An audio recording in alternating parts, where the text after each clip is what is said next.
মোৰ মতেদি পৰিস্থিতিটো বেয়া হ'ব যদি কোনোবাই অসমীয়া জাতিক নিঃশেষ কৰিবৰ কাৰণে যত্ন কৰে। যেতিয়া কোনোবাই যদি জাতিটোৰ বৰ ঘৰত সোমাই যায় তেতিয়াতো মাত কথা মাতিবই মানুহে। সেই মাত কথাটোক আপুনি কেনেকে বন্ধ কৰিব পাৰিব?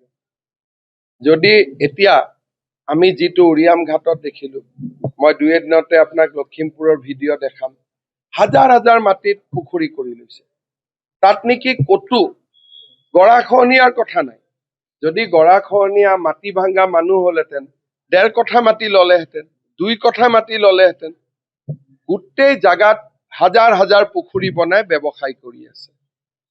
গতিকে লখিমপুৰ, যোৰহাট, শিৱসাগৰ এইবিলাক হল জাতিটোৰ বৰঘৰ। আৰু জাতিটোৰ বৰঘৰত যদি কোনোবাই সোমাই যায় আৰু যদি কোনেও মাত নিদিয়ে, এই জাতিটো কোনে উদ্ধাৰ কৰিব? গতিকে আইন হাতত নোলোৱাকৈ মোৰ মতেদি জাতিয়ে সমস্বৰে মাত মাতিব লাগে। আৰু ইয়াৰ পিছত আৰু সুযোগ নাহে। খালি আইন হাতত ল'ব নালাগে। আইন হাতত নোলোৱাকৈ জাতিয়ে যিমান পাৰে সিমান আন্দোলন কৰিব লাগে এনেকুৱা ধৰণৰ ঘটনাৰ বিৰুদ্ধে। খালি আইন হাতত ল'ব নালাগে। আইন হাতত লোৱা পুলিচৰ কাম, ন্যায়ালয়ৰ কাম, প্ৰতিবাদ কৰা জাতিৰ কাম। আৰু জাতিয়ে যদি প্ৰতিবাদ নকৰে আইনে কেনেকে শুনিব? গতিকে মইতো কোনো বেয়া ভাবা নাই, খালি নিজে যাব নালাগে। যোৱা কামটো পুলিচৰ। যদি তেওঁলোকে তাতে আছে, ৰাইজে বেয়া পাইছে, দাবী কৰাততো কোনো আপত্তি নাই। উলিয়াই দিব নিদিব এইটো পুলিচৰ কাম। কিন্তু মোৰ ভোক লাগিছে, ভোক লগা বুলি কোৱাত কি আপত্তি আছে? যদি কোনোবা মানুহ যি আমাৰ সভ্যতা সংস্কৃতিৰ লগত নিমিলে, মই ভাড়া ঘৰত থাকো, কালি যদি ভাড়া ঘৰটোত মই গৰু এটা মাৰি দিওঁ যে মইতো এইটো খাব পাৰো, ওচৰত মন্দিৰটো কেনেকে থাকিব? মন্দিৰটো উঠি যাব। গতিকে অসমতো ভাড়া ঘৰে সমস্যা।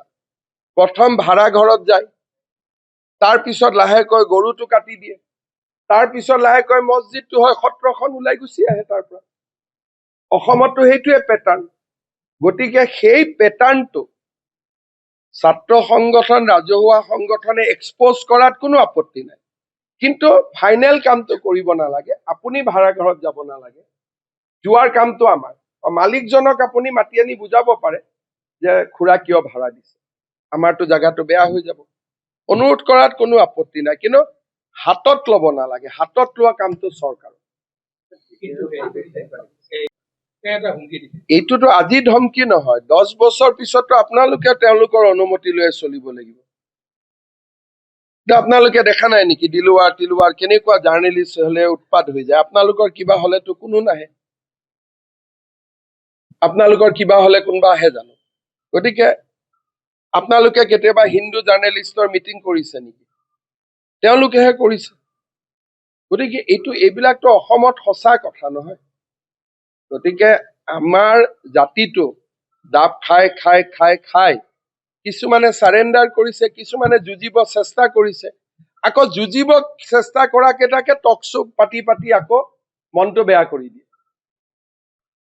কেইটামানে যুঁজি আছে, যুঁজি থকা কেইটাকো আকৌ টক শ্বো পাতি গালি গালাজ কৰি সিহঁতৰো মনটো বেয়া কৰি দিয়ে।